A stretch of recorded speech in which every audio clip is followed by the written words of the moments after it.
אנחנו נמצאים בבית שספג את הפגיעה הישירה, כאן במבנה מגורים בקריית שמונה, אתם רואים, הכל הרוס. יש כאן 3 פצועים, 2 באורח קשה, 1 באופן קל. נאחל להם החלמה מהירה וישובו הביתה בעזרת השם בריאים כמה שיותר מהר. כך נראה בית שספג פגיעה ישירה. נקווה אלו המראות האחרונים שנראה במלחמה הזאת. אנחנו מבקשים מהתושבים להקפיד על הנחיות פיקוד העורף.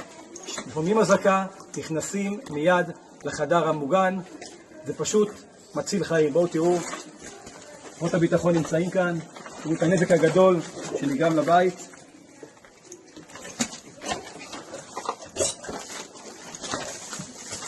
בית המטבח. רגע, בואו נראה את המטבח עוד פעם. זה היה פה המטבח, נזק גדול מאוד. בואו נראה את הסלון.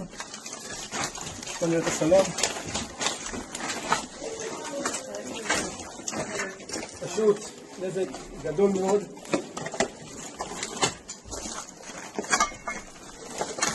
ואת המקום נכנס הטיל.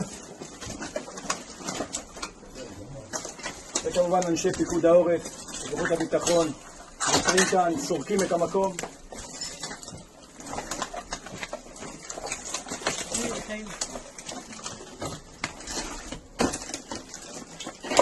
כמובן, כל מי שהבית שלו נפגע בבניין הזה, הלך למרכז שהרשות הקימה, הוא יקבל כמובן בית מלון, מקום אחר לשהות בו את הימים הקרובים, שהאירועים האלה יסתיימו, אני מקווה מאוד, רק בנזק לרכוש, נתקן את הבניין, נתקן, העיקר שהאנשים פה יישארו בחיים, יהיו בריאים, וזה מה שחשוב.